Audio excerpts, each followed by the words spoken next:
अस्सलाम वालेकुम dear students.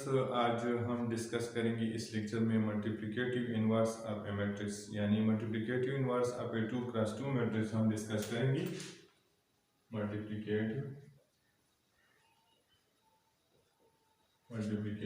Inverse of 2x2 matrix यानी हमारे पास 2x2 मैट्रिक्स हैं, उनका हम मल्टीप्लिकेटिव इनवर्स फाइंड करते हैं। जिस तरह आप जो रियल नंबर्स में हम एक नंबर की मल्टीप्लिकेटिव इनवर्स फाइंड कर सकते हैं, तो इसी तरह हम मैट्रिसेस में भी एक मैट्रिक्स की मल्टीप्लिकेटिव इनवर्स फाइंड कर सकते हैं। लेकिन ये बात आपको याद रखना चाहिए कि हम सिर्फ और सिर्फ स्क्वायर मैट्रिक्स की मल्टीप्लिकेटिव इनवर्स फाइंड कर सकते हैं। We can find only multiplicative inverse of a square matrix, यानी हम सिर्फ और सिर्फ एक स्क्वायर मैट्रिक्स की मल्टीप्लिकेटिव इनवर्स फाइंड कर सकते हैं। हमारे पास ए एक नॉन सिंगुलर स्क्वायर मैट्रिक्स है, non singular square matrix, non singular का मतलब ये है कि इनका डिटर्मिनेंट जीरो की इक्वल नहीं है, तो इसलिए इसको हम नॉन सिंगुलर मैट्रिक्स कहते हैं। ए हमारे पास एक नॉन सिंगुलर मैट्रिक्स है। अब अगर हमारे पास एक ऐसा मैट्रिक्स एग्जिस्ट करे जिनको हम ए के साथ मल्टीप्लाई करें और उनसे आइडेंटिटी मैट्रिक्स आ जाए, तो इनको हम ए का इनवर्स यानी मल्टीप्लिकेटिव इनवर्स कहलाएंगे। फॉर एग्जांपल बी हमारे पास एक और मैट्रिक्स है नॉन सिंगुलर स्क्वायर मैट्रिक्स, यानी ये अगर ये मैट्रिक्स हम एक के साथ मल्टीप्लाई करें और यानी राइट साइड से भी मल्टीप्लाई करें और लेफ्ट साइड से मल्टीप्लाई करें और उन दोनों की मल्टीप्लिकेशन से अगर आइडेंटिटी मैट्रिक्स आ जाए, तो हम इन बी को ए का मल्टीप्लिकेटिव इनवर्स कहलाएंगे और बी का मल्टीप्लिकेटिव इनवर्स ए होगा, यानी ये दोनों एक दूसरे की मल्टीप्लिकेटिव इनवर्स होंगी। और ये मल्टीप्लिकेटिव इनवर्स जो है ये यूनिक प्रॉपर्टी है, हर एक मैट्रिक्स की सिर्फ और सिर्फ एक मल्टीप्लिकेटिव इनवर्स मैट्रिक्स होगा।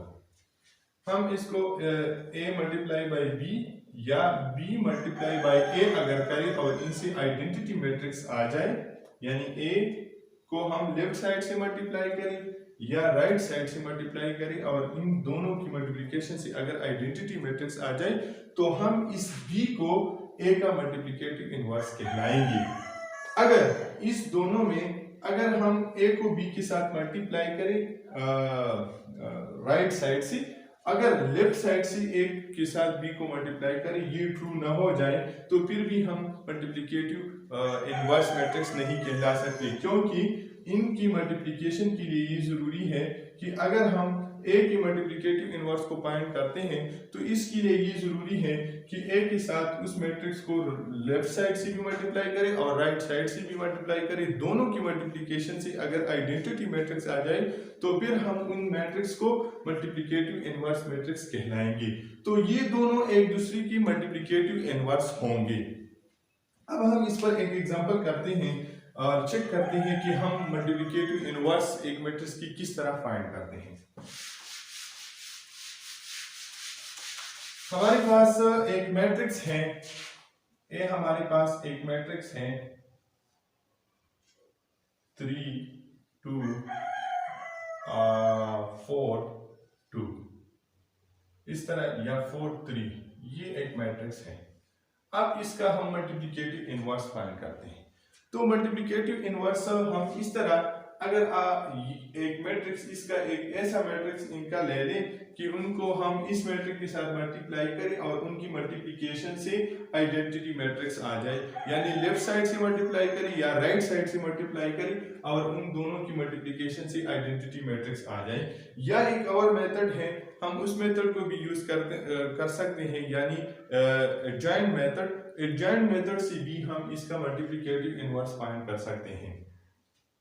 अब हम इसके साथ एक मैट्रिक्स लेंगे और उनको इनके साथ मल्टीप्लाई करेंगे और देखेंगे कि उनसे आइडेंटिटी आता है या नहीं। अगर उनसे आइडेंटिटी आ गया, तो हम कह सकते हैं कि वो मैट्रिक्स जो है इन मैट्रिक्स का मल्टीप्लिकेटिव इनवर्स है। अब हम इस मैट्रिक्स को लेंगे बी, हमारे पास एक मैट्रिक्स है। अब हम चेक करते हैं ए को हम बी के साथ मल्टीप्लाई करते हैं और देखते हैं कि ये जो बी जो मैट्रिक्स है ये ए का मल्टीप्लिकेटिव इनवर्स है कि नहीं। अगर हमारे पास ये दोनों मैट्रिसेस ये प्रॉपर्टी सेटिस्फाई करे कि ए बी और B A is equal to identity, यानी एक और बी मल्टीप्लाई करे या बी और ए मल्टीप्लाई करे, अगर उनसे आइडेंटिटी मैट्रिक्स आ जाए तो ये बी मैट्रिक्स ए का मल्टीप्लिकेटिव इनवर्स होगा और ए मैट्रिक्स बी का मल्टीप्लिकेटिव इनवर्स होगा। अब देखते हैं ए बी हम करते हैं, A B is equal to A matrix की जगह ये 3 2 4 3, बी की जगह 3 -2 -4 3। अब हम इन दोनों को मल्टीप्लाई करते हैं, तो फर्स्ट रो को फर्स्ट कॉलम के साथ मल्टीप्लाई करेंगे। 3 multiply by 3 plus 2 multiply by -4। अब फर्स्ट रो को सेकंड कॉलम के साथ मल्टीप्लाई करते हैं, यानी 3 multiply by -2 plus 2 multiply by 3, 2 multiply by 3। अब हम इस सेकंड रो को फर्स्ट कॉलम के साथ मल्टीप्लाई करें, 4 multiply by 3 plus 3 multiply by -4। अब हम इस रो को इस कॉलम के साथ मल्टीप्लाई करेंगे, यानी सेकंड रो को सेकंड कॉलम के साथ मल्टीप्लाई करते हैं, 3 -2 प्लस 3 -3। तो इन दोनों को हम मल्टीप्लाई सिंप्लीफाई करते हैं, तो इसी 3 को 3 के साथ मल्टीप्लाई करते हैं, तो 9 -8 और इनको -6 और इनको +6, इनको मल्टीप्लाई करते हैं 12, इनको मल्टीप्लाई करते हैं तो -12। अब इनको मल्टीप्लाई करते हैं तो हमारे पास आ जाएगा -6 प्लस 9, 3 4, सॉरी ये 4 मल्टीप्लाई बाई -2, ये 4 है, यानी इनसे -8 आ जाएगा, 4 मल्टीप्लाई बाई 2। तो इनको सिंप्लीफाई करके इनसे 1 आ जाता है, इनको ऐड करके 0, इनसे 0 और इनसे 1, तो इनसे ए बी मल्टीप्लाई किया तो इनसे 1 1, यानी आइडेंटिटी मैट्रिक्स इनसे आ गया, ये तो वेरीफाई हो गया। अब हम बी ए करते हैं, यानी बी को ए के साथ मल्टीप्लाई करते हैं कि इनसे क्या आता है, यानी इन दोनों को हमने मल्टीप्लाई किया, बी ए किया तो बी ए से भी आइडेंटिटी मैट्रिक्स आ गया। तो इसलिए हम कह सकते हैं कि A B is equal to B A is equal to identity matrix, यानी ए बी को मल्टीप्लाई करें, अगर बी ए को मल्टीप्लाई करें तो इन दोनों से आइडेंटिटी मैट्रिक्स आ जाता है। तो इसलिए इस बी को हम मल्टीप्लिकेटिव इनवर्स ऑफ ए कहलाते हैं, यानी ये बी मैट्रिक्स जो है ये ए का मल्टीप्लिकेटिव इनवर्स है और इन बी मैट्रिक्स का मल्टीप्लिकेटिव इनवर्स ए है, यानी इनका मल्टीप्लिकेटिव इनवर्स क्या है, ए है। अब हम मल्टीप्लिकेटिव इनवर्स को इस तरह लिखते हैं, ए इनवर्स, तो इस बी की जगह हम क्या लिख सकते हैं, ए इनवर्स लिख सकते हैं। तो इस ए का ए इनवर्स क्या है, ये बी मैट्रिक्स है, और बी का इनवर्स जो है वो ए है, यानी ये दोनों एक दूसरे की मल्टीप्लिकेटिव इनवर्स है, ये दोनों एक दूसरे की मल्टीप्लिकेटिव इनवर्स है। अब हम चेक करते हैं, यानी हम ये तो इस तरह हम अगर हमें दो मैट्रिक्स दिया जाए और कहा जाए कि ये दोनों एक दूसरे के मल्टीप्लिकेटिव इनवर्स है कि नहीं, तो हम इस प्रॉपर्टी को लेकर इन दोनों को चेक करेंगे कि ये दोनों एक दूसरे के मल्टीप्लिकेटिव इनवर्स है कि नहीं। अब अगर हमें एक मैट्रिक्स दिया जाए और कहा जाए कि इन मैट्रिक्स का मल्टीप्लिकेटिव इनवर्स फाइंड करें तो हम किस तरह उनका मल्टीप्लिकेटिव इनवर्स फाइंड कर सकते हैं। तो हम एडजॉइंट मेथड को यूज करके एक मैट्रिक्स का मल्टीप्लिकेटिव इनवर्स फाइंड करेंगे। ये एक मैट्रिक्स है, ये मैट्रिक्स हम लेकर ए मैट्रिक्स लेकर इनका मल्टीप्लिकेटिव इनवर्स फाइंड करेंगे। अब हमारे पास ये एक मैट्रिक्स है ए। अब एडजॉइंट मेथड जो है उनकी मदद से हम इसका मल्टीप्लिकेटिव इनवर्स फाइंड करेंगे। तो एडजॉइंट मेथड से हम एक फार्मूला लिखते हैं मल्टीप्लिकेटिव इनवर्स के लिए बाई 2 क्रॉस 2 मैट्रिक्स, भी उन फार्मूले से हम सॉल्व कर रहे हैं 3 बाई 3, यानी हर ऑर्डर के मैट्रिक्स हम उनसे फाइंड कर सकते हैं उन फार्मूले से। लेकिन अब इस लेक्चर में हम सिर्फ 2 बाई 2 मैट्रिक्स को डिस्कस करेंगे, यानी उनकी मल्टीप्लिकेटिव इनवर्स को उस फार्मूले से सॉल्व करेंगे। वो फार्मूला है उनको हम एडजॉइंट मेथड भी कहते हैं, यानी ए इनवर्स हम फाइंड कर सकते हैं 1 ए डिटर्मिनेंट एडजॉइंट ऑफ ए, यानी इस फार्मूले की मदद से हम ए का इनवर्स फाइंड कर सकते हैं।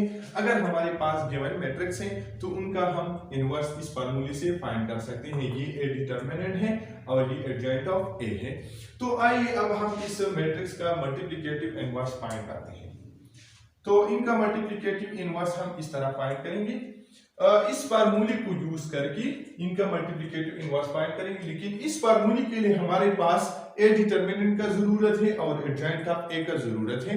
तो डिटर्मिनेंट भी आपने प्रीवियस लेक्चर में पढ़ा था और एडजॉइंट भी पढ़ा था कि हम एक मैट्रिक्स का डिटर्मिनेंट और उनका एडजॉइंट किस तरह लेते हैं। अब हम इनका डिटर्मिनेंट लेते हैं, तो इसका डिटर्मिनेंट हम इस तरह लेंगे, ए का डिटर्मिनेंट 3 2 4 3। तो इसका डिटर्मिनेंट जो है हमारे पास, जो ये मेन डायगोनल है, इन मेन डायगोनल को मल्टीप्लाई करेंगे। तो इन मेन डायगोनल को अगर हम मल्टीप्लाई करें तो 3 मल्टीप्लाई बाई 3 माइनस जो ये सेकेंडरी डायगोनल है, इनको भी मल्टीप्लाई करके इन मेन डायगोनल से सब्ट्रैक्ट करेंगे, यानी 4 मल्टीप्लाई बाई 2। अब इनके साथ 9 और इनसे क्या आ जाएगा 8, तो इनको 1। तो हमारे पास ए डिटर्मिनेंट का जो वैल्यू है वो 1 आ गया हमारे पास। अब हम एडजॉइंट ऑफ ए फाइंड करते हैं। तो एडजॉइंट ऑफ ए हम किस तरह फाइंड करेंगे, इस मैट्रिक्स का एडजॉइंट किस तरह लेंगे। तो एडजॉइंट ऑफ ए हम इस तरह फाइंड करेंगे, इन दोनों का जो प्लेस है इनको इंटरचेंज करेंगे। इन दोनों को, ये दोनों तो सेम है तो इनकी इंटरचेंज से कोई डिफरेंस नहीं पड़ता, तो इनको हम इस तरह लिखेंगे और इन दोनों के साइन को चेंज करेंगे। जो मेन डायगोनल है इनको इंटरचेंज करें और जो सेकेंडरी डायगोनल है इनके साइन को, जो सेकेंडरी डायगोनल पर जो एंट्रीज है उनकी साइन को चेंज करेंगे। तो इनका साइन प्लस है -2 हो जाएगा और इनका साइन प्लस है तो -4 हो जाएगा। तो ये एडजॉइंट ऑफ ए है। अब इस एडजॉइंट ऑफ ए से जो मैट्रिक्स आया है और ए डिटरमिनेंट, इन दोनों को उठाकर इस फार्मूले में पुट करेंगे और ए इनवर्स को फाइंड करेंगे। तो A inverse is equal to 1 over determinant की जगह 1 और एडजॉइंट की जगह एडजॉइंट ऑफ ए की जगह हम ये मैट्रिक्स लिखेंगे, यानी 3 -2 -4 3। ये हमारे पास अब A inverse is equal to 1 को 1 से डिवाइड करें तो 1 आ जाते हैं। अगर 1 को इस मैट्रिक्स के साथ मल्टीप्लाई करें तो ये मैट्रिक्स आ जाता है। तो हम डायरेक्ट इसको लिखेंगे 3 -2 -4 3। तो ये हमारे पास ए इनवर्स मैट्रिक्स आ गया। ये हमारे पास क्या है, ए इनवर्स मैट्रिक्स है। तो इसी तरह हम A inverse matrix bye 2 cross 2 matrix हम इस तरह फाइंड करेंगे। तो ये ए इनवर्स मैट्रिक्स है। तो इस तरह हम एक मैट्रिक्स की मल्टीप्लिकेटिव इनवर्स को फाइंड करते हैं। अगर आपको ये वेरीफाई करना है कि ये इसका मल्टीप्लिकेटिव इनवर्स है कि नहीं, तो आप इस फार्मूले को, यानी इस रूल्स, यानी इस आइडेंटिटी को ले, A B is equal to B A is equal to I, यानी ए बी करे और बी ए करे। अगर इनसे आइडेंटिटी मैट्रिक्स आ जाए तो आप कहें कि ये हमारा जो आंसर है ये ठीक है, ये वेरीफाई। इस तरह हम इस मल्टीप्लिकेटिव इनवर्स का वेरिफिकेशन करते हैं। तो हमने इस लेक्चर में मल्टीप्लिकेटिव इनवर्स को पढ़ा और उनको मल्टीप्लिकेटिव एक मैट्रिक्स का मल्टीप्लिकेटिव इनवर्स को फाइंड किया कि हम किस तरह एक मैट्रिक्स का मल्टीप्लिकेटिव इनवर्स फाइंड करते हैं। इंशाल्लाह नेक्स्ट लेक्चर में कुछ और थ्योरी डिस्कस करेंगे। Thank you.